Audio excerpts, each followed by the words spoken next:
Hola, buenos días a todos. Bienvenidos a este curso virtual, a estos webinars que tenemos por parte de la Secretaría de Salud del Gobierno del Estado de Yucatán. Me presento, mi nombre es Ileana Fajardo, soy la directora de Nutrición y Enfermedades Crónicas y quisiera darle la más cordial bienvenida a nuestra panelista, a nuestra invitada del día de hoy. Hoy tenemos con nosotros a la licenciada en Nutrición y maestra en Salud Pública, Cristian Estrella Uscanga. Hola, Cristian, ¿cómo estás? Bienvenida, buenos días. Muy bien. Hola, Cristian, adelante. Hola, buenos días. ¿Qué tal, Cristian? Buenos días. Quisiera platicarles un poco del currículum de la ponente que nos acompaña el día de hoy. La verdad es que estamos muy contentos, muy orgullosos, con muchas expectativas de la plática seguramente muy interesante que tendrá para nosotros hoy la maestra Cristian. Ella es egresada de la licenciatura en nutrición en 2009 y desde entonces ha trabajado en 3 áreas principales: nutrición comunitaria, educación universitaria e investigación y el acompañamiento clínico nutricional. Durante su desarrollo profesional ha tenido la oportunidad de colaborar con organizaciones como Save the Children en el oriente del estado de Yucatán, coordinando los proyectos en municipios con un alto grado de pobreza y marginación. También colaboró como asistente de investigación en el Departamento de Ecología Humana del CIMBESTAF, Unidad Mérida. En 2018 se gradúa como maestra en salud pública en el Instituto Nacional de Salud Pública y actualmente forma parte de la Universidad Marista de Mérida, colaborando como docente y acompañando uno de los proyectos comunitarios de la misma institución. Cristian, estamos muy contentos de que estés esta mañana con nosotros compartiendo. Quisiera darles la bienvenida, por supuesto, a toda la gente que ya nos acompaña en Zoom. Sean bienvenidos, ojalá que disfruten esta sesión. Si tienen preguntas para la maestra Cristian, con mucho gusto pueden ponerlas al final en la parte de preguntas y respuestas que tenemos aquí habilitado en Zoom. Pueden hacerlas y con mucho gusto dejaremos unos 10 minutitos cuando termine la maestra Cristian para que podamos hacerles llegar sus comentarios y, bueno, enriquecer la plática que tendremos el día de hoy. Quienes nos están viendo por Facebook Live de la Secretaría de Salud, también les damos la más cordial bienvenida y pues lo mismo, ¿no? Aquí en la parte que tienen, en la parte de comentarios del Facebook Live, ahí pueden hacer algún comentario también, alguna pregunta, alguna aportación y pues una servidora también se le estará pasando estos comentarios a la maestra Cristian. Pues Cristian, te cedo el auditorio, te cedo tu pantalla y nos vemos en un momento. Muchas gracias. Muchas gracias, Ileana. Pues muy buenos días, muy buenas, no todavía días, tengan todos. Pues es un gusto poder estar aquí compartiendo uno de los temas que a mí en particular me gustan, pero además siento esta responsabilidad desde el área de la nutrición de impulsar que se hablen de estos temas que no solamente corresponden a los profesionales del área de la salud, no, realmente ya estamos viendo problemas que afectan a una población a nivel mundial, pero que pareciera que nosotros desde la nutrición pudiéramos estar haciendo un poquito extra, ¿no? Ese granito extra de arena, posicionando estos temas en el diálogo y, por supuesto, impulsando acciones colectivas. Entonces, pues yo le he titulado, porque a mí me gusta pensar que desde el plato podemos impulsar y generar decisiones que impacten de manera global, aunque hay muchos cuestionamientos ahí, que no quisiera que esto pareciera ingenuo, ¿no? O sea, como es un problema tan grande y como desde mi plato podemos hacer cosas desde ahí, pero también tenemos que hacer cosas más allá de ahí. Entonces, pues esta plática titulada Para salvar el planeta busca aterrizar un poco algunas ideas relacionadas con la alimentación y el cambio climático, pero además una propuesta local, una alternativa local. Y eso yo creo que es lo importante, ¿no? Cómo buscamos soluciones o construimos soluciones que puedan cambiar esta problemática o impactar esta problemática. Entonces, bueno, yo he dividido la presentación en 2 bloques. Primero, pues hablar de la problemática, y no solamente vamos a hablar de la problemática desde el cambio climático, sino una relación que hay entre el cambio climático y el estado de nutrición que estamos viendo.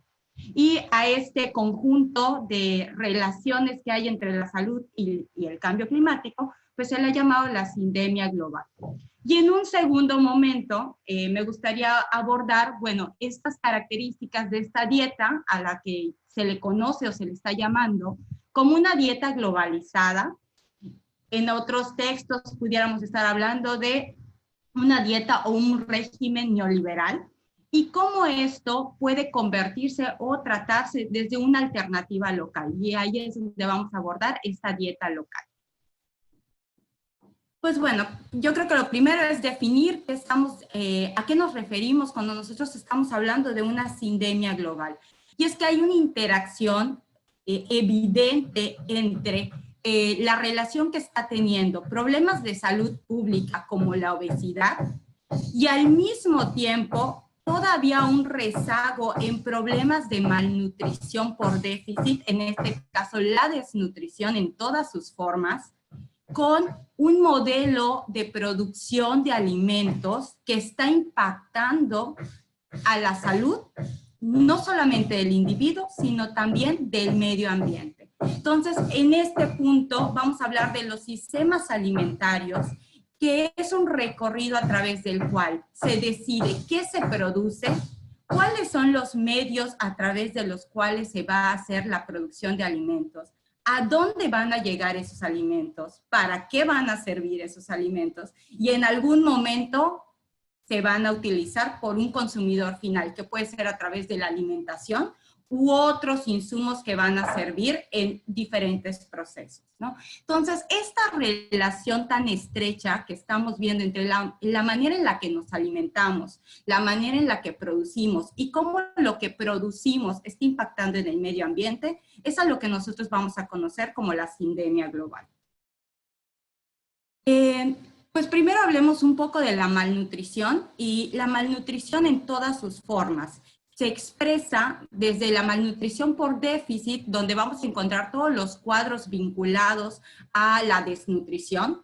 En México, si bien hemos tenido importantes avances en la reducción de los estados agudos de malnutrición por déficit, la desnutrición aguda, es cierto que aún tenemos una deuda, un pendiente muy grande con esta desnutrición crónica que termina impactando la talla de las personas. Entonces todavía tenemos ahí un rezago, pero que se ha visto tal vez un poco opacada por las crecientes cifras que todos los días vemos relacionadas con el sobrepeso y la obesidad. Entonces yo lo que sí quisiera dejar claro es que la desnutrición sigue presente, está más presente o es más exacerbada en aquellas comunidades indígenas, en aquellas poblaciones en pobreza, en estos grupos en los cuales las carencias sociales pues todavía no están presentes, ¿no?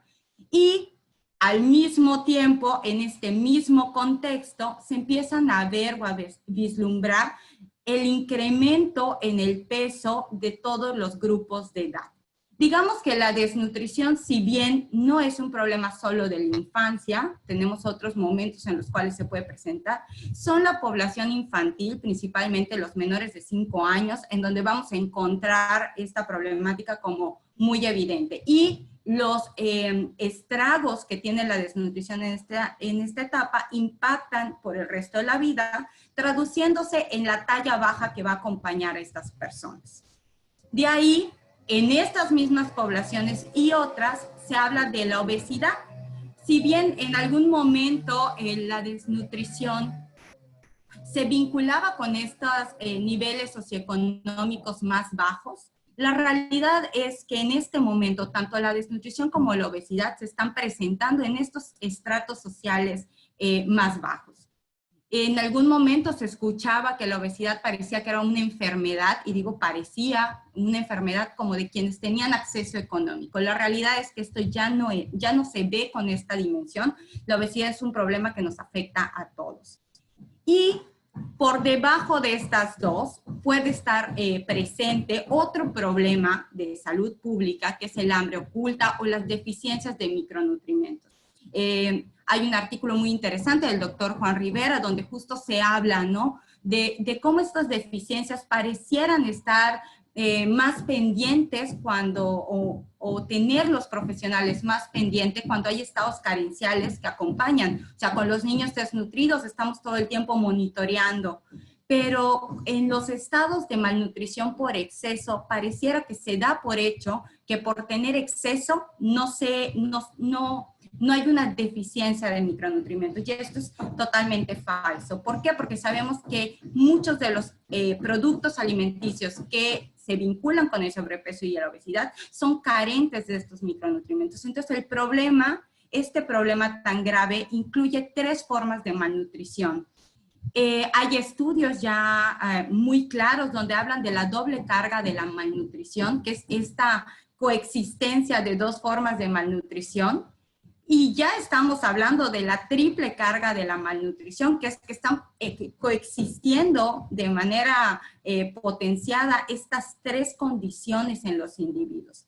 Nada más para entender la importancia que tiene atender los problemas de malnutrición de una forma integral, es que el retraso en el crecimiento está comprobado que aumenta el riesgo de que esos niños presenten en etapas más tardías sobrepeso u obesidad. Entonces es importante pensar que cuando estamos atendiendo la desnutrición, al mismo tiempo estamos pensando en prevenir la obesidad. Por eso la importancia de las estrategias integrales de atención. Y ya que pensamos en la malnutrición, pues hablemos de cifras, ¿no? La realidad es que este es un problema, una pandemia también a nivel global. Ya se habla, hay un concepto que anda circulando, que es la globesidad, porque como problema ya no hablamos de un problema de salud pública nacional o local, no hablamos de un problema de salud pública mundial. Quitando algunos países como África subsahariana, donde la desnutrición sigue siendo el principal problema, la realidad es que esta problemática es una problemática compartida. Y al mismo tiempo, la malnutrición o el déficit en el crecimiento sigue siendo un problema en los niños.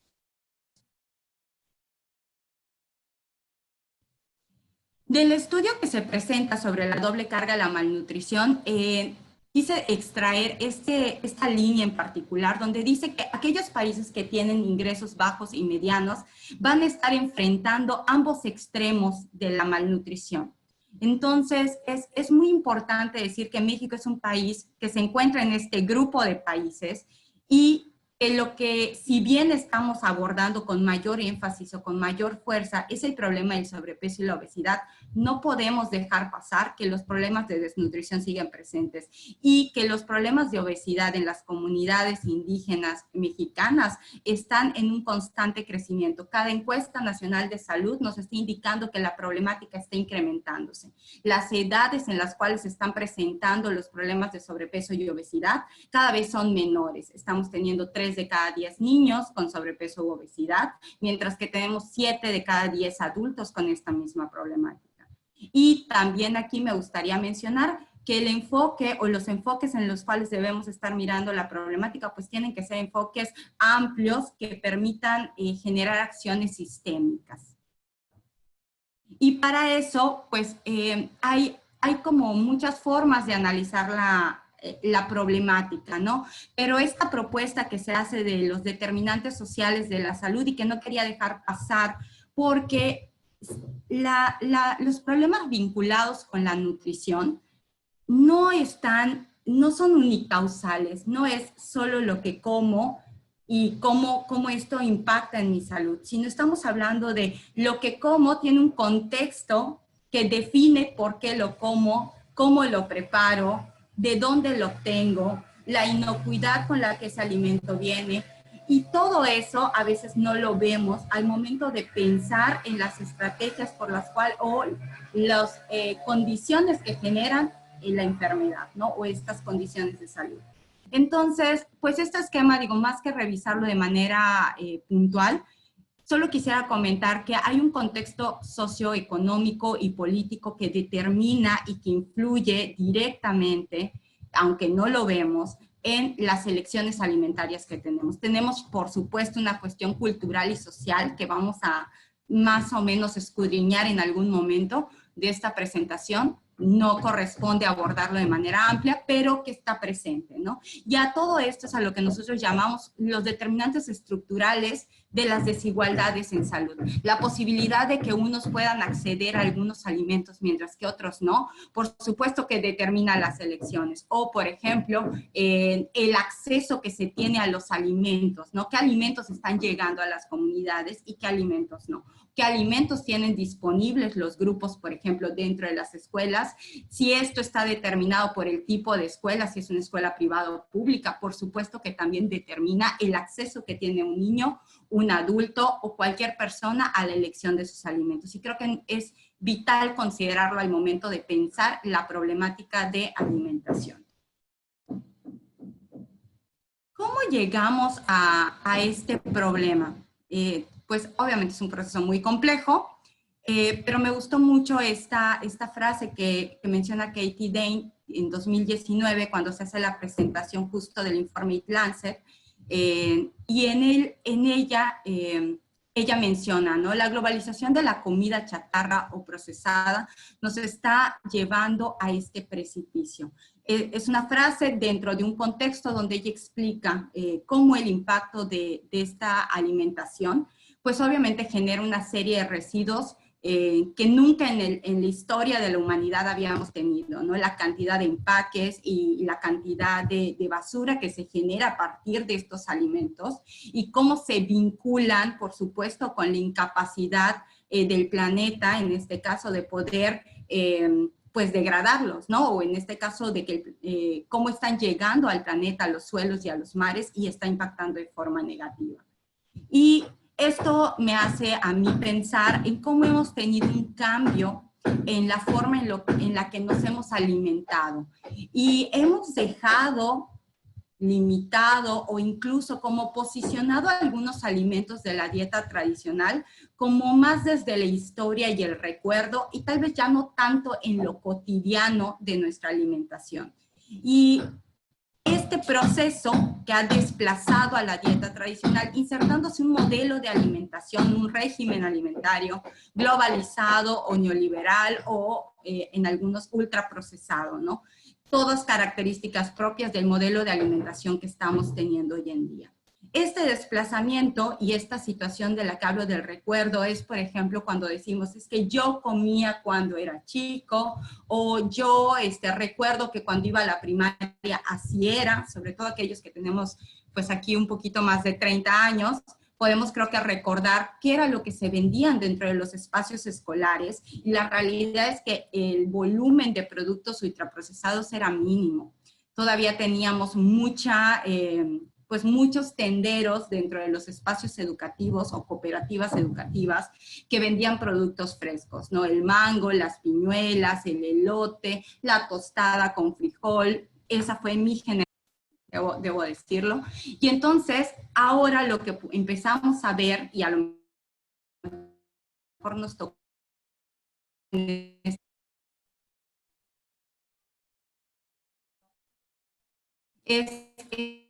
empezar a ver que llega una serie de productos que tienen características que hacen muy fácil para quien vende y para quien decide comprarlos, pues obviamente tenerlos disponibles, ¿no? Porque no requieren conservación, porque no requieren una preparación, porque no necesito hacer nada con ese producto. Llegan, lo instalan, y por supuesto que estos productos, pues su tiempo de conservación es muy largo, ¿no? Entonces esto ha facilitado mucho, no quiero decir que no, pero también ha arrojado una serie de problemáticas asociadas a eso.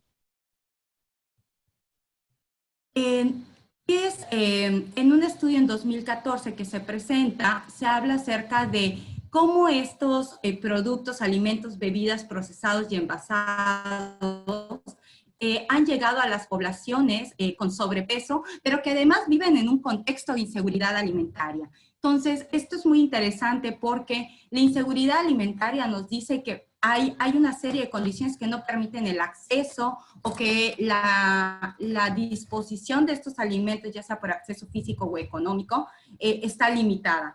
pero entonces, ¿cómo estas poblaciones están recibiendo estos alimentos ultraprocesados y envasados? Pues lo que estamos viendo es que los alimentos de peor calidad nutricional son más económicos y se colocan dentro del gusto por los componentes que tienen de sal, grasa y azúcar entre las preferencias de estos grupos poblacionales. Pues por supuesto que esto termina impactando porque el poco recurso que se puede llegar a tener se está utilizando en un producto que sacía una necesidad de placer gustativa, pero al mismo tiempo carente de todo lo que se promueve desde la dieta o lo que debería garantizar una dieta. Y este dato que es muy relevante para México, donde el 53% de lo que se consume en energía a nivel por persona, pues proviene de estos productos ultraprocesados, ya sean en bebidas o en alimentos. Entonces creo que esto es súper interesante y al mismo tiempo preocupante, debería realmente como hacernos replantear las estrategias, ¿no?, desde las cuales estamos abordando esta problemática. Y ahora sí, ¿cómo vamos a vincular esta malnutrición y cambio climático? Por ahí di algunos vistazos, ¿no? Como puede ser a través de estos empaques, a través de los cuales accedemos a estos alimentos, pero no solamente es eso. Eso solamente es como la punta del iceberg del problema de la malnutrición y el cambio climático. ¿Por qué? Porque tenemos un sistema alimentario y ese sistema alimentario, que es a través del cual se decide qué se produce y cómo se produce, pues está teniendo una importante fuerza en el impacto o la huella ecológica de la alimentación o de los sistemas alimentarios. ¿Qué y quién determina qué se produce? Pues realmente en este momento estamos determinando nuestra alimentación o se determina de acuerdo a las necesidades industriales o agroindustriales o de procesamiento de alimentos. Mucho de lo que se produce en realidad en materia de alimentos no se utiliza para la alimentación directa, sino para generar subproductos que se puedan utilizar en la alimentación, pero en la producción de productos ultraprocesados. Por ejemplo, uno de los mayores cultivos a nivel mundial pues son los de soya y maíz, pero esa soya y ese maíz en realidad no se utilizan directamente para alimentar a las poblaciones, sino más bien se utilizan para la generación o de aceites, o en el caso del maíz, el jarabe de alta fructosa o jarabe de maíz, que se utiliza en gran parte de los productos ultraprocesados, que pues en realidad sabemos que muchos de ellos no son necesarios dentro de la dieta. Y también tenemos un cambio en la forma en la que se producen los alimentos. Nosotros tenemos la naturaleza en general siempre ha trabajado como de manera sinérgica en los ecosistemas. No solamente se produce un alimento, sino más bien se combinan o dentro de un mismo espacio cohabitan diferentes especies. ¿Qué es lo que ha pasado? Bueno, ahora estamos produciendo de una manera intensiva. El sistema del monocultivo es lo que está predominando porque las necesidades industriales sobrepasan las capacidades de producción natural. Entonces, estos sistemas de monocultivo intensivo lo que hacen es muchas veces destruir un hábitat donde coexisten diferentes especies para sembrar una única especie y que obviamente se utilice todo este espacio para ello. Entonces, por supuesto que esto también está teniendo impactos en el medio ambiente. ¿Cuáles son estos impactos que está teniendo? Bueno, las emisiones de efecto invernadero. Aquí la principal fuente de estos gases de efecto invernadero, no la única, pero en materia de alimentación, es la producción de carnes. Tenemos una demanda de carnes altísima que como profesionales de la nutrición y bueno, todas las personas interesadas en el área, pues sabemos que en realidad la necesidad del consumo de carne porcentualmente en la ingesta es la menor, quitando a aquellas personas que hagan deporte o que se dediquen a disciplinas. El resto de la población, nuestra demanda es muy pequeña. Sin embargo, es un elemento central de la dieta y las cantidades superan por mucho las necesidades del individuo. De ahí también tenemos la destrucción de hábitats. Como comenté, este sistema de monocultivo lo que hace es prácticamente retirar toda la competencia que pueda tener un cultivo y dedicarse solo a la siembra de una única semilla en un espacio. Algunos ejemplos que tenemos de esto, que seguramente han estado circulando y si siguen las redes lo pudieron haber visto, pues el caso del aceite de palma, ¿no? Que se utiliza en una reconocida marca en particular de una crema de avellanas y, o en otros productos, ¿no? También en algunos chocolates y otras marcas, ¿no? Entonces, este producto en particular se ha hecho una campaña como muy fuerte porque para poder sembrar y obtener se destruye el hábitat, me parece que de los orangutanes, ¿no? Puedo estar equivocada con eso, pero el punto es la destrucción del hábitat y obviamente esa destrucción que termina incidiendo en la pérdida de las especies también. Y en el caso de México, por ejemplo, cada año vemos que estamos superando récords de exportación de un producto que es delicioso, pero de una especie en particular, ¿no? El aguacate. Cada año la compra de aguacate a nivel internacional, principalmente por nuestro país vecino para el Super Bowl, es impresionante. Entonces, ¿qué está pasando también con esta producción? Esos alimentos que se producen de forma intensiva están buscando saciar necesidades internacionales a costa incluso de la pérdida o la afectación de las localidades.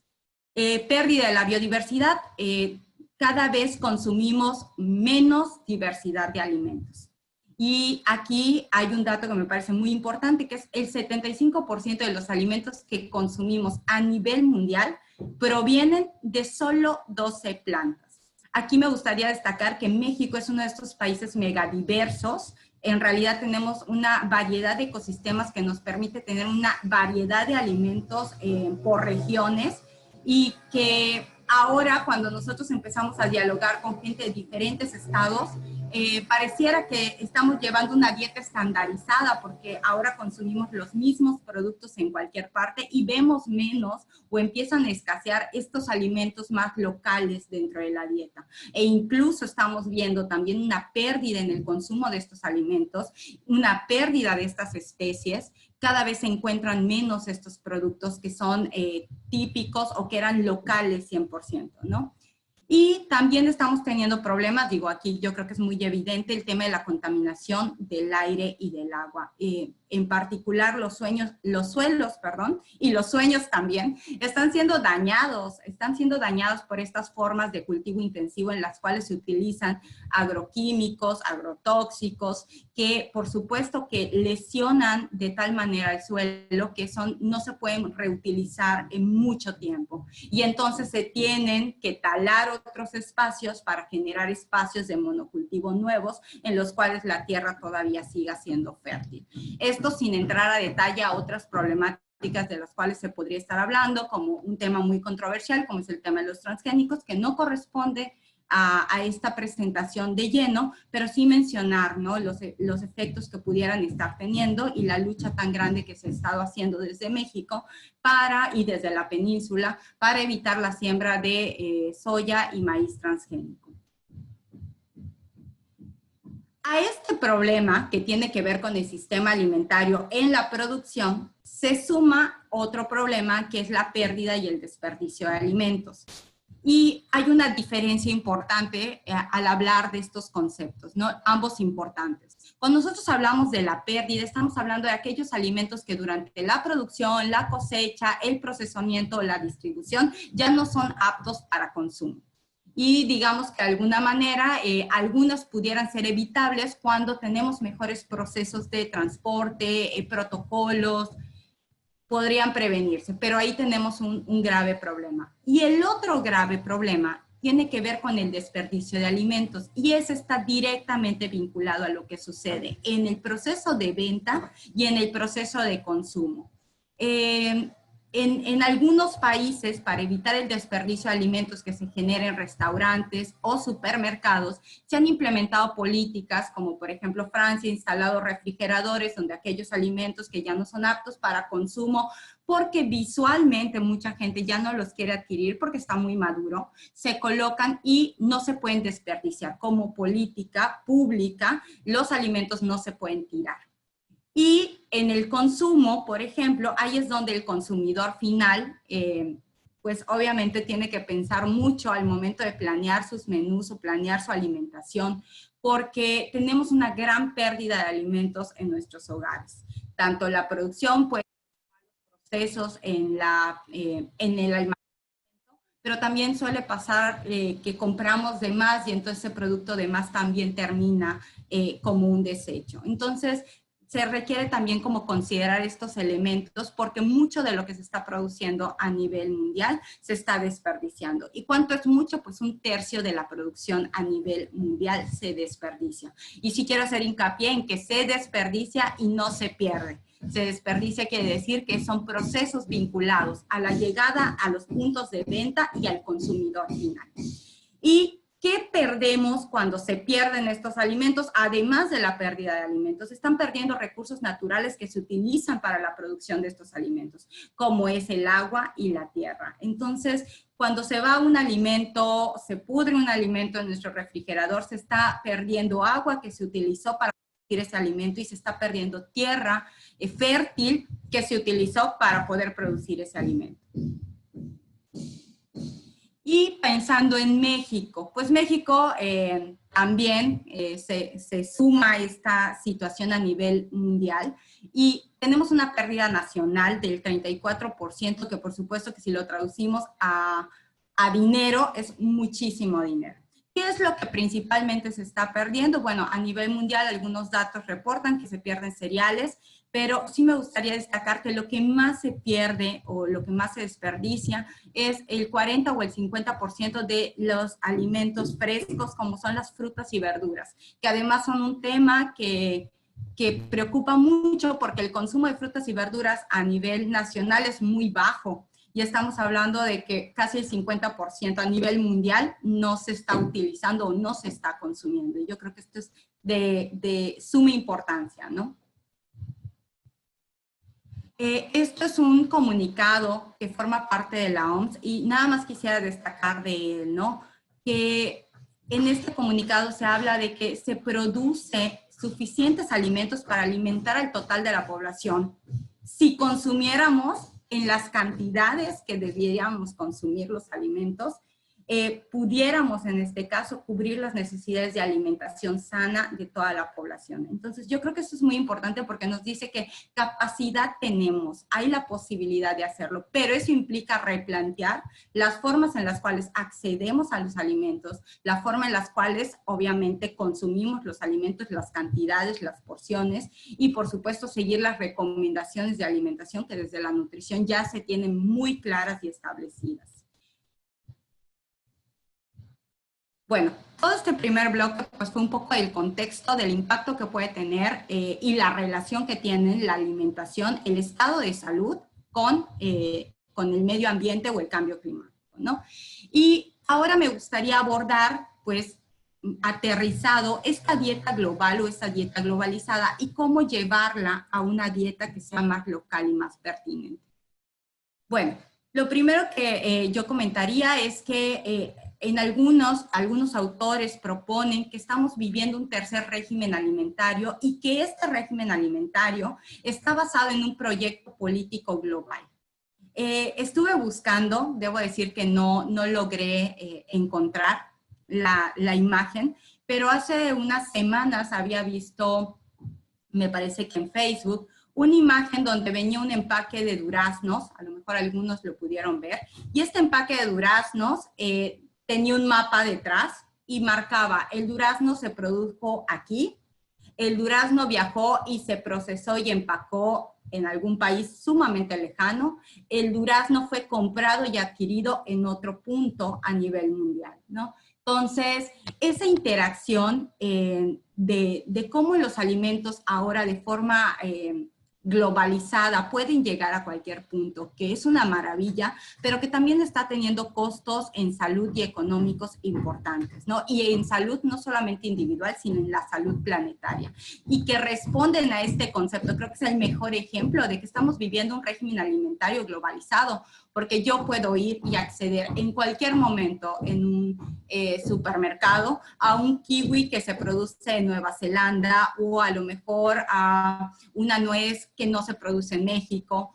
Este tipo de situaciones que están estandarizando los modelos de alimentación o las formas de alimentación a nivel mundial, ¿no?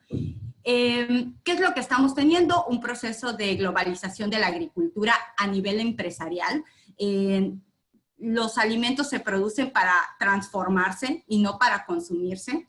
Los movimientos de oposición buscan o incentivan la producción o un enfoque de agricultura nacional que garantice un concepto que seguramente tenemos muy claro, que es el de soberanía alimentaria, ¿no? Y esta capacidad que deben tener los países de poder producir sus propios alimentos. En este momento, pues México, un ejemplo muy claro de que ha perdido no solo su seguridad alimentaria, sino su soberanía alimentaria, es que la producción nacional de maíz pareciera no estar dando para las demandas de maíz, siendo un punto de origen del maíz, no siendo la base de la alimentación el maíz. No somos en este momento capaces de producir todo el maíz que se requiere en el país y estamos teniendo que comprar estos alimentos. Bueno, más bien este alimento que se traduce en muchos productos base de la alimentación mexicana, ¿no?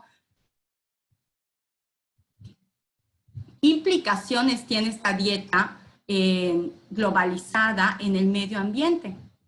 Y pues hay muchas, la verdad es que podríamos abordar a profundidad y tener mucho tiempo para discutir cada una, pero yo solo voy a mencionar como 3 elementos que además son bastante didácticos, ¿no? Este primero, que es las millas de alimentos, que se refiere a justo la huella de carbono o las emisiones de carbono que se generan a través del transporte de los alimentos, esta forma de viaje que tienen los alimentos para llegar al consumidor final, ¿no?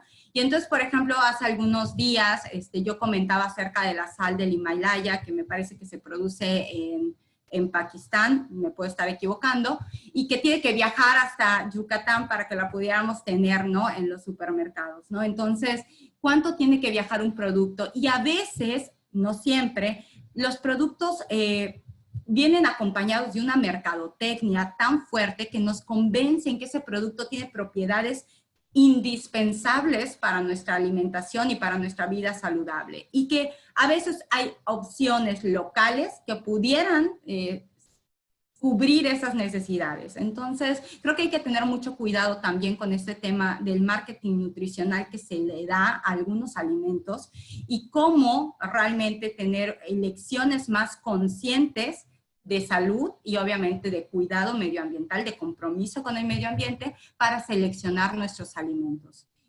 Otro elemento es esta huella de carbono, que para cada uno de estos pueden encontrar estas calculadoras que te permiten poner algún alimento o alguna situación y decirte cuántas emisiones de carbono están generando estas elecciones alimentarias, que creo que puede ser muy ilustrativo de pronto si queremos indagar, ¿no?, cuál es nuestra huella ecológica, ¿no? Y esta huella de carbono, que viene acompañada de muchas otras cosas, más bien es la suma de todos los impactos que generamos a través de nuestras elecciones, ¿no? El consumo, obviamente, de combustible, de electricidad, el tipo de transporte que utilizamos, el tipo de productos que compramos, por ejemplo, si estamos utilizando estas compras que son con la facilidad de rellenar y disminuimos la compra de envases plásticos. O sea, creo que cada vez hay más alternativas que nos permiten disminuir esta huella de carbono, ¿no? Particularmente en la alimentación, yo creo que podemos hablar de qué tanto de nuestros productos, si yo reviso mi despensa y mi refrigerador, cuántos de los productos que tengo están empaquetados. Algunos sí, seguramente lo necesitan, pero ¿cuántos de ellos podría haber conseguido o comprado de manera fresca, libres de empaques, ¿no? Esta idea del consumo pues más fresco también tiene un impacto en la cantidad de envoltorios que además en muchos productos son súper innecesarios, como la bolsita, dentro de la bolsita, dentro de la caja que se ve bonita para consumir el producto, para acceder al producto, que no siempre están vinculados con la conservación del producto. Un ejemplo que yo tengo como muy claro y que creo que muchos de ustedes podrán apreciar en sus visitas a algún supermercado, es una presentación de una lata de atún que viene dentro de una caja. La lata en sí misma es el medio de conservación. La caja será necesaria. Entonces ahí es cuando realmente tenemos que considerar qué tanto de los productos que estamos consumiendo están siendo responsables también con la forma de empaque que tienen. Y un tercer, como dije, no son los únicos indicadores que nos permiten saber cómo impacta nuestra alimentación, pero un tercer es la huella hídrica. Y esta huella hídrica nos habla de cuánta agua se requiere para un servicio o para un producto, para producir un alimento. Comentaba hace un momento, ¿no? El caso del aguacate que se está exportando y que las demandas cada año escuchamos que se superan, ¿no? Que puede parecer muy positivo porque pues está vendiendo mucho aguacate, pero al parecer, y no soy experta en el tema, la producción de este aguacate en particular, lo que genera es una alta demanda de agua para su producción. Tenemos otras variedades de aguacates, por ejemplo, en la península tenemos este aguacate grande, tal vez no es tan mantequilloso o tan suave como esta otra variedad que es el Hass, pero tenemos un aguacate local que en muchas casas no se le hace nada, se tira una semilla por ahí y sale prácticamente solo. Sus demandas de agua y de características de la tierra, pues son idóneas para la tierra que tenemos a nivel local, ¿no? Probablemente si la abonamos, hacemos composta, va a mejorar, ¿no? Pero en estos espacios en particular, las demandas de agua y de atención de la tierra se exacerban porque no es un espacio destinado o nunca en la naturaleza de forma natural, valga la redundancia, se ha dado un cultivo único dentro de un espacio. Normalmente hay esta recirculación entre las especies. Pongo este concepto de modas alimentarias, no porque esté mal incluir otros alimentos y darle variedad, sino porque en particular pareciera que en algunos casos hemos decidido suplantar, desplazar muchos productos locales que pudieran tener efectos positivos. Mientras estaba haciendo la presentación y pensaba en qué era lo que hoy está de moda, pues me topé con que hoy está de moda muchos alimentos fermentados, ¿no? Y empecé a escuchar el chucrut, el kefir, la kombucha, el kimchi, pero lo más interesante es, por supuesto, cómo los algoritmos me empezaron a arrojar estos productos y quiénes los están haciendo, ¿no? Y cómo puedo comprarlos. Otros como frutas como el acai, como el calé, como el jackfruit, que están viniendo de otros países, ¿no? Y que puede ser muy interesante y seguramente están aquí en esta lista porque tienen muchísimas propiedades, sobre todo los fermentados, ahora que tenemos como tanta conciencia de lo necesario que es una microbiota sana y cómo los fermentados apoyan a construirla y mejoran todos estos procesos, pero bueno, vienen a romper un poco con aquello que pudiéramos encontrar de forma natural o cercana. Claro, no es que yo considere que estén mal ni nada, simplemente es muy interesante cómo nos empiezan a llegar todas estas corrientes de alimentación y que creo que nuevamente se enlazan, ¿no? Con este concepto de una dieta global, porque esta información no solamente la vi para México, que había una nota específica que decía cuáles son los alimentos de moda en México, pero también son los alimentos de moda en muchas partes del mundo. Entonces creo que esto es un reflejo de cómo están impactándonos estos alimentos que provienen de otras culturas que pudiéramos conocer e incluir en nuestras elecciones alimentarias. ¿Qué podemos hacer? Ya me gustaría como empezar a aterrizar esta idea. Y es que, bueno, ¿dónde estamos? Estamos en este modelo de dieta globalizada o dieta neoliberal. Uno de los autores que sigo y que recomiendo es Gerardo Otero, si tienen la oportunidad de leerlo, tiene unos artículos y libros para quienes les gusta el tema.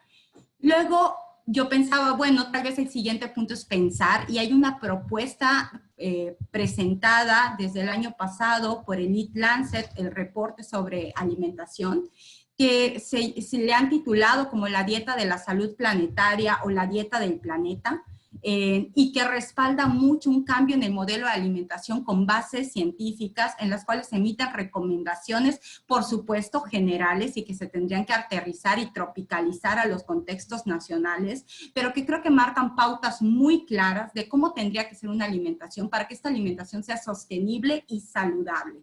Y aterrizo esto, ¿no? ¿Cuál sería la alternativa local en México? No es un misterio, lo sabemos y lo sabemos desde hace mucho, porque tenemos todo un manual emitido por los servicios de salud, por la Secretaría de Salud, en coordinación con otros departamentos, donde se especifica la importancia de la dieta de la milpa como un modelo de alimentación saludable y sostenible. Entonces, pues bueno, este texto es muy largo, pero no lo quería sacar del contexto. Yo lo único que quería decir es, hay principalmente una característica que tienen las dietas saludables, es que tiene de alimentos de origen vegetal y bajas cantidades de alimentos de origen animal. No requerimos grandes cantidades de proteína animal. El porcentaje de proteínas, hablando de porcentualmente, pues es un 15% de nuestra ingesta total, como dije, excepto en algunas características personales, aquellas personas que se dedican a algunas disciplinas donde pudiera estar esto una demanda más alta, pero el resto de la población estamos en ese margen. Y de ese 15%, la base no tendría que ser la proteína de origen animal, porque tenemos alternativas vegetales de proteína que son sanas y adecuadas para el consumo. Entonces yo creo que eso es algo que tenemos que tener muy claro. En esta dieta de la salud planetaria, justo lo que hacen es plantear un modelo de alimentación en el cual se posiciona como parte de las proteínas en una mayor proporción aquellas que provengan de los frutos secos y las legumbres, y en una proporción mucho más chiquita las que provienen de los alimentos de origen animal. Si se dan cuenta, se parece mucho a lo que nosotros manejamos en nuestro modelo de alimentación o nuestra guía de alimentaria, nuestro plato, donde la mayor parte tienen que ser frutas, verduras, principalmente frescas. Aparecen, por supuesto, los granos, pero estaríamos priorizando aquellos que sean de mejor calidad o que vinieran integrales o enteros. Los vegetales almidonados, en los cuales, por supuesto, aparecen, en este caso, el camote, la papa, y obviamente los productos lácteos que también pueden estar presentes, ¿no? Y ahí aparecen los azúcares añadidos con una, más que una recomendación, aquí no es una recomendación, es un límite para el consumo, porque recordemos que los azúcares añadidos no necesitan estar presentes en la dieta, pero lo que sí nos marcan es hasta dónde no nos debemos pasar. Si los vamos a consumir, cuál es la cantidad que debemos utilizar y considerando que nosotros estamos agregando ese azúcar. Pero recordemos que muchos de nuestros productos contienen azúcar y a veces no lo sabemos, incluso aquellos que son salados. Aquí es donde viene la descripción de las recomendaciones que emite este estudio de Elite Lancet y nos lo da pues por gramos que debemos consumir. Me voy a centrar principalmente, y a mucha gente le puede dar un infarto cuando escucha que los gramos que puede consumir de proteína animal están entre los 30, 40, 50 gramos. Pareciera como una burla, ¿no? Para los amantes de la carne. Pero en realidad esas son proporciones que aportan los aminoácidos esenciales necesarios para la persona adulta promedio, y lo demás tendría que estar viniendo o ser aportado por las legumbres y los frutos secos, que son la fuente de proteína. Me centro principalmente en la proteína animal como característica, justo porque veíamos en la presentación que de la alimentación, el alimento o el grupo de alimentos que genera más emisiones de efecto invernadero, pues justo está vinculada con la producción de carne y productos de origen animal, como son las carnes y los lácteos. Entonces, de ahí la importancia como de trabajar para que el consumo de estos alimentos esté dentro de los rangos. Y en el caso de los productos lácteos, por ejemplo, se habla de 250 gramos, estaríamos hablando de una porción de leche, pero ¿qué tenemos hoy en día? Bueno, que no tuve tiempo de comer, entonces me tomo un yogur, y luego en la tarde se me antojó comer algo con queso, y luego en la noche se me antojó un vaso de leche. Nuestro consumo también de alimentos de origen lácteos está muy por encima realmente de lo que necesitamos o incluso de lo recomendado. Ahora, nosotros tenemos este modelo de alimentación en la dieta de la milpa o la alimentación mexicana, ¿no? Y de un texto que a mí me gusta mucho, que se llama Vivan los tamales, que cuenta un poco esta historia a través de la cual se construye la identidad de la alimentación en México. se menciona un apartado que a mí me llamó mucho la atención, ¿no?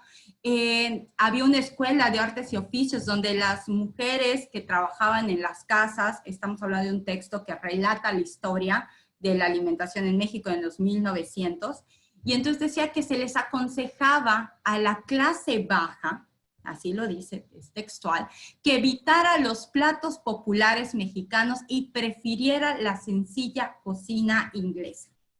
Esto que se asumía como una recomendación en estos espacios de formación para mujeres que iban a trabajar en los hogares, pero que ya no solamente era formarlas para cocinar en estos hogares, sino además para que tomaran estas acciones en su propia preparación.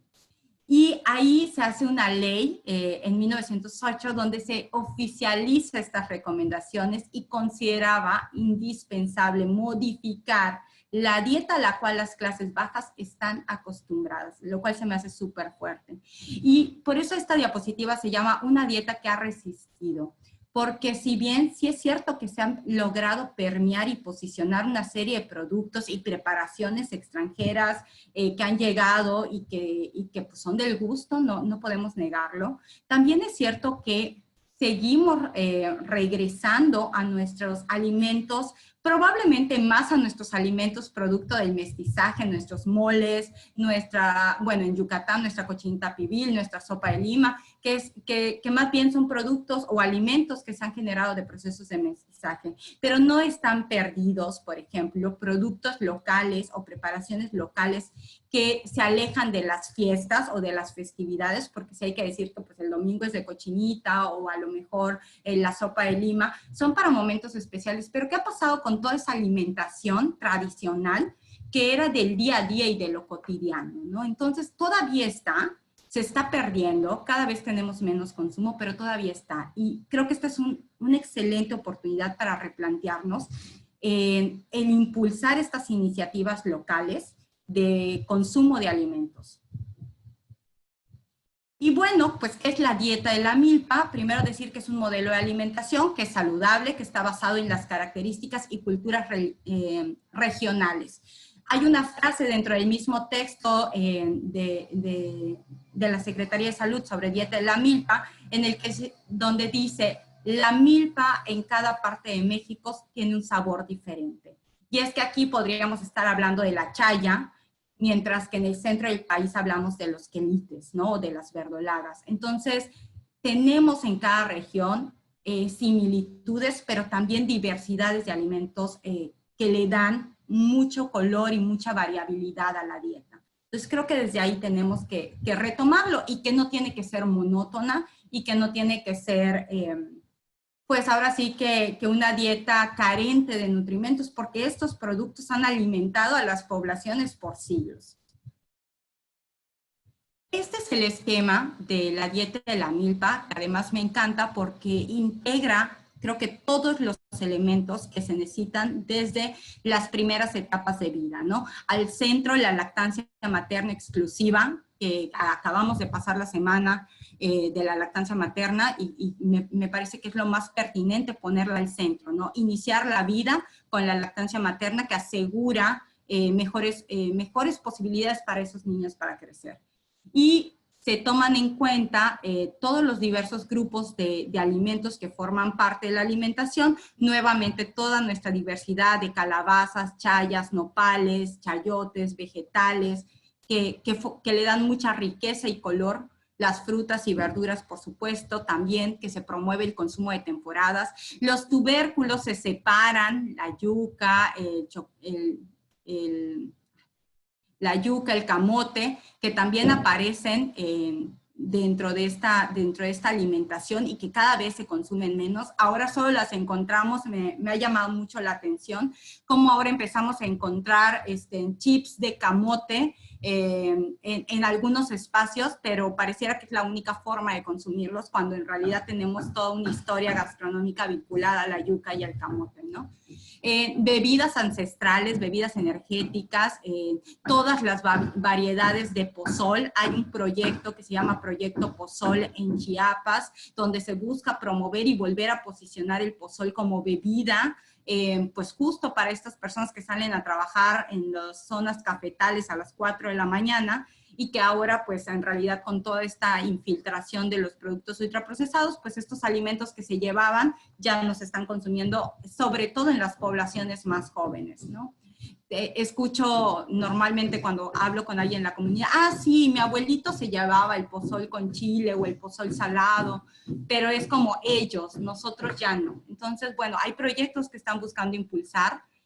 Obviamente aparecen los alimentos de origen animal, pero vean que es una proporción muy chiquita de este círculo, de este plato en el cual se posiciona la dieta de la milpa, los pescados, sobre todo en aquellos donde haya cercanía y posibilidad de adquirirlos de forma fresca, leguminosas, semillas oleaginosas, nuestra chía, nuestra pepita de calabaza, que pudieran aportarnos también proteínas y ácidos grasos insaturados.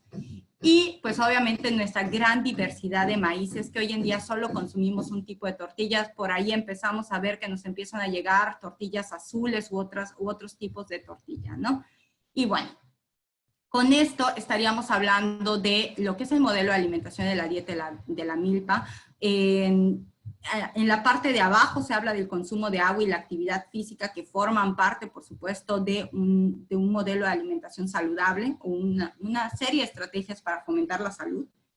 Y una nota en la cual, pues, nuestra dieta en todo el país, o al menos en gran parte de él, ha tenido como elementos centrales al frijol, al maíz, a la calabaza y al chile, ¿no? Y esto es algo que caracteriza a la dieta mexicana y que ha sido el sostén y además una sinergia en la milpa, ¿no? Donde está el frijol y donde está el maíz y donde está la calabaza, y esta combinación que se da entre ellos para asegurar que lleguen todos los nutrimentos que se necesitan.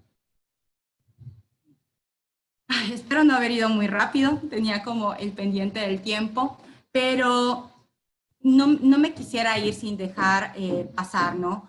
La milpa, más allá de ser un modelo de alimentación, también es una relación de cultura con nuestro estado, con nuestro país. Hay un vínculo, se está perdiendo esta relación que tenemos los seres humanos, y esta pérdida de la relación con nuestra cultura y con nuestra tierra también está repercutiendo en el medio ambiente. ¿Por qué? Porque tal vez para muchos no tiene sentido cuando la gente dice que hay que pedirle permiso al monte para trabajarlo, pero en realidad ese respeto que se tenía hacia los espacios también nos habla de una conexión entre la alimentación, entre el individuo y las comunidades, y el respeto a la tierra. Entonces, hay muchas alternativas que se están trabajando, por ejemplo, desde el buen vivir, en las cuales se habla de una conexión. En otros países hay legislaciones que protegen con derechos a la tierra. O sea, hay como muchas iniciativas justo porque se está intentando abordar que la alimentación y el cambio climático tienen una conexión de una pérdida muy fuerte entre las raíces de la cultura y obviamente la alimentación. Entonces, yo creo que este es un mensaje muy claro. Y solo como cierre decir, el problema es un problema complejo. Podemos tomar acciones individuales, pero no quiero ser ingenua y decirles que solo con eso vamos a cambiarlo. Necesitamos apostar, trabajar, impulsar, participar activamente en colectivos que estén impulsando acciones de política pública para cambiar los sistemas alimentarios.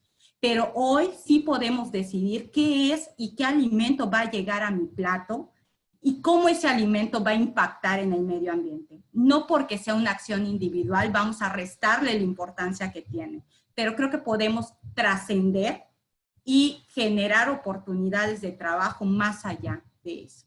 Y por mi parte es todo. Muchas gracias. Cristian, muchísimas gracias. La verdad es que siempre nos hace pensar y nos hace reflexionar mucho, ¿no? Yo creo que de eso se trata también, el tener estos espacios que nuevamente te agradezco que vengas a compartirnos, ¿no? Lo que pues a ti te ha generado interés, ¿no? Y de alguna manera pensaste que era importante para nosotros, y déjame decirte que por supuesto que estoy completamente segura que sí lo es. Creo que tenemos que hoy más que nunca repensar qué es lo que estamos comiendo, A lo mejor mucho tiempo no lo hicimos porque por alguna razón nuestra salud como que de repente dejó de ser importante en el sentido de la alimentación, pero hoy tenemos que entender que lo que estamos comiendo definitivamente tiene un impacto en donde estamos viviendo, ¿no? Estos microambientes que terminan volviéndose macroambientes, ¿no? Entonces, me queda claro que las dietas basadas en alimentos naturales de la región, como la dieta de la milpa, necesitan muchos promotores y mucha gente que difundamos también dando el ejemplo, ¿no? Porque no se vale nada más difundirla, sino que tenemos que estar convencidos quienes estamos de alguna manera, pues, en estas trincheras, ¿no? De promoverla y de alguna manera de que la gente se dé cuenta de que sí es cierto que antes se comía mejor y de que, bueno, ya nos tocó vivir un periodo con un gran desplazamiento de alimentos ultraprocesados sobre los alimentos tradicionales, pero pues yo creo que ya es momento de regresar a estas dietas tradicionales por salud propia y por la salud del planeta. O sea, yo creo que también, bueno, también he tenido oportunidad de repente, bueno, de escuchar expertos, de ver documentales donde pues te das cuenta de que definitivamente no va a ser sostenible para nadie el seguir comiendo al ritmo que estamos comiendo, las cantidades que estamos comiendo, y pues me queda claro que las elecciones que estamos haciendo, y como tú decías, no es que no importen las elecciones individuales, yo creo que sí también, ¿no? Y yo creo que sí aporta que pues yo haga el esfuerzo de agarrar mi sabucán, irme al mercado, ¿no? Comprar directamente con los productores, en lugar de a lo mejor irme a un súper y comprar mandarinas peladas que vienen envueltas en un plástico. O sea, me parece que son aquellas cosas que a veces vemos y dices, no, o sea, ¿en qué momento llegamos a este punto, no? De estar comprando Totalmente alimentos pelados envueltos en un plástico que no tiene ningún sentido, ¿no? Y yo creo que eso también de alguna manera irá empujando pues estas agendas, ¿no? De gran escala, pues para ya de alguna manera mejorar ese acceso que tenemos a alimentos, ¿no? No sé qué, yo creo que eso va a ser muy importante. Voy a hacerte algunos comentarios que nos están haciendo llegar. Estaba yo dando un poquito de chance a que la gente pueda aquí escribirnos en la parte de comentarios. Kristen, y si me permites, te voy a empezar a hacer algunos de ellos. claro. Nos dice Pepe Molina, hola Pepe, nos dice, creo que hay un desperdicio de alimentos porque no se sabe qué hacer con ellos. Dice, tal vez una campaña de composteo doméstico pudiera ayudar. Veo con tristeza que en los parques se recogen hojas y se las llevan. ¿Y para qué? Dice, ¿podrías hablar un poco de esto? Creo que puedo mencionar, de hecho justo ahí vi, no es que yo lo haga, pero en donde yo vivo hay un espacio en el cual compostamos, pero fue muy interesante que alguien, una conocida, una amiga cercana, nos compartió, miren lo que acaban de publicar, y hay una iniciativa, no conozco cómo se llama, donde compras, me parece que un cubito, entonces a ti no te gusta, no tienes espacio, rentas un departamento, entonces empiezan a generarse iniciativas donde, bueno, estas personas pasan por tus residuos orgánicos, los llevan a compostar, y de esa manera, pues, se está dando una recirculación, ¿no? Creo que hay una idea de que compostar puede ser complicado. Yo creo que es el primer paso, ¿no? De que necesito invertir, que necesito muchísimo espacio, ¿qué voy a hacer con todo eso? La realidad es que incluso si decidieras no sembrar, el compostaje solamente se vuelve tierra y no se va a acumular y se va a hacer una montaña gigante, porque bueno, al final tampoco es que pase eso, ¿no? Pero sí es cierto, creo que también se tendrían que estar incentivando a estos procesos. ¿Qué otras cosas se me ocurren que se pueda hacer? Persona que vive sola y que de pronto, pues sí, no te dio tiempo de cocinar y se te está quedando la verdura. Yo congelo muchas cosas. Tengo estas bolsitas resellables, digo que ya tenemos estas opciones. Cuando veo que ya es lunes, martes y mi verdura que compré ya tiene 3, 4 días y empieza, porque además nuestro clima acelera los procesos, ¿qué hago? Pues cortar, meter en la bolsita, no lo voy a poder preparar esta semana y congelo y pues a veces lo bajo 2, 3 días después, ¿no? No es tal vez la mejor opción, pero son opciones para evitar el desperdicio. Con el tomate muy maduro, digo, como cosas que yo recomiendo, pues lo cocino, quito los pedacitos que de pronto ya no, lo hago salsa y si es demasiada la congelo. O sea, creo que los primeros pasos pueden parecer como chispas, qué complicado, pero una vez que te acostumbras, vas a tu refri, ves que tu pepino se está empezando a madurar de más, en ese momento lo haces. O sea, ya se vuelve una dinámica, pero no tenemos la costumbre. Y tal vez nadie tampoco nos acompaña en estos procesos a veces de hacerlo, ¿no? Es como ay, se está echando a perder, ya. Tíralo. No hay más que hacer, ¿no? Y sí, se pueden hacer cosas, se puede transformar, sigue siendo un alimento seguro. Mucho del alimento del súper que rechazamos porque, ay, está como golpeadito, ay, porque estamos buscando, por supuesto, el alimento más bonito, que nos dure más, se termina tirando por estas características. Entonces, que en el hogar intentemos no hacerlo, yo creo que es un primer gran paso. De hecho, hay una campaña muy linda de la FAO, ¿no? Donde aparecen, por ejemplo, unas zanahorias así medio torcidas y dicen, Sí. el interior es lo que cuenta, ¿no? O sea, Así es. porque nos veas feitas, pues no pasa nada, ¿no? Cómpranos porque al final, pues termina pasando esto, ¿no? Los Totalmente. compradores de alimentos, pues escogen las más bonitas y las más feas se tiran. Entonces, qué bueno que ya hay países que tienen como política pública prohibir tirar esos alimentos, pero hay muchos otros países que pues todavía siguen haciendo esta práctica, ¿no? Que definitivamente ya no es sostenible. Nos comenta Jimena Werner, excelente ponencia. Dice, ¿cuál es tu consejo basado en experiencia de cómo fomentar el uso de huertos sustentables en casa? Creo que un poco lo que acababas de comentar, ¿no? Sí, yo creo que un poco es perder el miedo, o sea, realmente perder el miedo. También decir que no se requieren grandes espacios. Y creo que una de las cosas que yo veo como posibilidades dentro de la pandemia es que se han aperturado una gran cantidad de cursos donde justo se abordan estas temáticas. De hecho, el Ayuntamiento de Mérida me parece que ha estado dando también algunos, he estado ahí como siguiéndolos. Creo que el primer paso es informarse. Yo creo que la información es lo que nos va a dar elementos para tomar decisiones y empezar con pequeñas acciones. Yo sí creo que sí, a menos que seas muy aventado, a lo mejor sí puedas dejarlo todo y empezar un proceso de compostaje grande. Creo que lo primero es informarse y ver cuáles son las dimensiones y hasta dónde puedes llegar para empezar, ¿no? Y no desanimarte porque las cosas no están saliendo como tú esperas, sino como en cualquier plan de alimentación, gradualmente nos vamos apropiando de él, ¿no? Entonces yo creo que desde ahí es informarse. Totalmente. Mira, aquí nos ponen igual. Buenas tardes. ¿De qué forma el gobierno de Yucatán está fomentando la producción y alimentación local? Bueno, hay una secretaría, de hecho, que es la de Secretaría de Desarrollo Sustentable, que tiene muchísimos programas precisamente tanto de capacitación como de apoyo para pues todo el tema del campo, para hacer compostas. La Secretaría de Desarrollo Rural también ahorita tiene una gran cantidad de programas precisamente de apoyo a pues esta parte, ¿no? De fomentar la producción, proteger a los productores locales y eso es un poco desde la parte de la producción. Y por ejemplo, nosotros desde la Secretaría de Salud y también incluyo al sistema DIF estatal, hemos estado con unas campañas muy fuertes también precisamente de la promoción del consumo de alimentos locales y de la dieta de la milpa. Nosotros desde la Secretaría de Salud de Yucatán hicimos una adaptación precisamente a la dieta de la milpa y la llenamos de pues únicamente los alimentos que se producen en Yucatán. Entonces, Mariana, con mucho gusto te invito a que visites la página de la Secretaría de Salud de Yucatán y hay una parte específicamente de materiales de alimentación y nutrición y ahí puedes encontrar la infografía de la dieta de la milpa, que es un poco algunas estrategias que estamos utilizando y precisamente esta dieta de la milpa y tenemos unas infografías igual muy lindas de precisamente huertos en casa,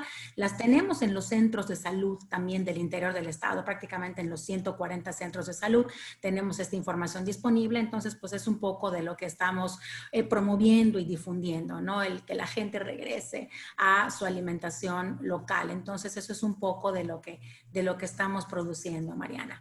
Nos pregunta también Araceli, me dice más que una pregunta, es un comentario donde muchos nutrólogos yucatecos pierden el hecho de mantener la cultura gastronómica yucateca, haciendo que algunos yucatecos tengamos que sacrificar estos gustos, cuando ciertamente no siempre, pero sí algunas comidas se pueden adecuar perfectamente a la comida yucateca, ya que contienen todos los grupos de alimentos necesarios para la ingesta diaria, por supuesto. por supuesto, ¿no? Es un poco también de lo que, refuerza un poco lo que platicabas, ¿no? Que dicen que pues no hay que sacrificar lo que tenemos al alcance de la mano y por querer hacer una dieta, pues nada más conseguir alimentos que se producen en Nueva Zelanda y se empacan en Dinamarca y los etiquetan en Estados Unidos y los Sí, claro. y nada aquí, o sea, no tiene ningún sentido. Yo ya cuando, a lo mejor cuando lo haces dices, ay, qué padre, pero ya cuando lo piensas dices, ¿de qué se trata, no? ¿Qué acabo de hacer, no? Totalmente. Y yo creo que además hay como un desconocimiento, ¿no? Cuando compras un producto empaquetado, a veces, no sé, el durazno en este paquetito, al alto vacío, pero no siempre vemos que se produce y se empacan en espacios diferentes por temas de políticas globales, ¿no? Entonces a veces, bueno, pues es un durazno que se produjo y se empacó ahí mismo, y no, antes de poder llegar tuvo que viajar a otros espacios, ¿no? Y yo creo que eso es lo que a veces no siempre es tan claro, ¿no? A lo mejor puedes asumir el costo del kiwi que viene de Nueva Zelanda, pero ya cuando dices, bueno, pero se empacó en otro lugar, ¿por qué, no? Entonces, creo que son cosas que a veces tenemos que empezar a preguntarnos, pero solo sabiendo que pasan esto, te puedes empezar a preguntar por qué. No, y empezar a dimensionar un poco en cuestiones de consumos de combustible, de contaminación, qué significó que un producto, ¿no? Natural, pues tuviera viajes de miles de kilómetros, ¿no? A través de un continente y de otro para que llegara a tu mesa cuando a lo mejor tienes en tu patio matas de naranja, ¿no? De mandarina, Claro. que pudiste haber ido y bajarlas y comerlas, ¿no? Entonces, definitivamente tenemos mucho que reflexionar. Pues, Cristian, yo quiero agradecerte en nombre de la Secretaría de Salud, en nombre del Gobierno del Estado de Yucatán, que nos hayas dado esta plática. Nos quedamos con mucho que pensar, con mucho que reflexionar, ya sea que seamos pues profesionales de la salud, ¿no? Que de alguna manera nos tenemos que involucrar en estos temas de impacto de la alimentación y de impacto ambiental, y pues finalmente como ciudadanos, ¿no? Es algo que tenemos también que entender y que promover. Cristian, me encantaría que nos dejaras un mensaje final para la gente que nos escucha. ¿Por dónde? Me encantaría decir muchas cosas, ¿no? Yo creo que lo primero que diría es, pues acérquense a conocer un poco más acerca de los alimentos locales. Yo sé que tenemos una cultura gastronómica en Yucatán que ha sido como un poco criticada o cuestionada por las preparaciones, sí, culpada de alguna forma, pero vamos un poquito más atrás, ¿no? Y regresemos a estos alimentos que de pronto ya no estamos encontrando con tanta facilidad, por ejemplo, pepino cat, el choch, el caimito, estos productos que son de verdad muy locales. A mí me tocó una generación de consumir piñuelas afuera de la escuela, te las vendían en una bolsita con un chorro de chile, y que esa era tu botana, ya no era el empaque, digo, sí venía en bolsita, no vamos a negarlo, pero no era el empaque, ¿no? De un producto tan procesado. Yo cada vez las veo menos. Entonces, cuando todo esto pase y puedan irse y perderse en el mercado y vayan con estas señoras que están y no conozcan una fruta, creo que eso es lo primero que podríamos hacer. Acércate y quítate el miedo y esta neofobia y pruébala. Porque de verdad es que no solamente hay un chorro de sabor, de vitaminas y minerales, es un producto que seguramente si ya no lo ves es que se está perdiendo. Exacto. Y si tienes el espacio, siémbralo, porque de verdad cada vez encontramos menos productos locales, ¿no? Ya se están quedando en la historia y en las memorias de la gente adulta mayor. Es correcto. Bueno, pues excelente consejo. Yo creo que excelente manera de cerrar esta charla del día de hoy. Muchas gracias a todos quienes participaron con nosotros. En la parte de los comentarios les dejé el correo de la Dirección de Nutrición. Si alguien desea la grabación del webinar de hoy para compartirlo, para ponerlo con la familia, ¿no? Y de alguna manera conocer un poco más, que creo que es obligación de todos, con mucho gusto nos lo puede solicitar y les mandamos sin ningún problema el link de la Dirección de Nutrición. Ahorita se los vuelvo a pegar. Sí, permíteme un segundito, Jimena, y ahorita mismo te vuelvo a pegar el correo de la Dirección de Nutrición para que puedan tenerlo a la mano antes de que cerremos el webinar. Aquí está. y con mucho gusto lo pueden solicitar y en un ratito más ya tenemos procesada la grabación del webinar y se las hacemos llegar. Pues muchísimas gracias, Cristian, nuevamente. Gracias por compartir. Ojalá que más adelante puedas estar otra vez con nosotros también para compartir a lo mejor una de las experiencias que has tenido ya como mucho más concreta, como una práctica exitosa.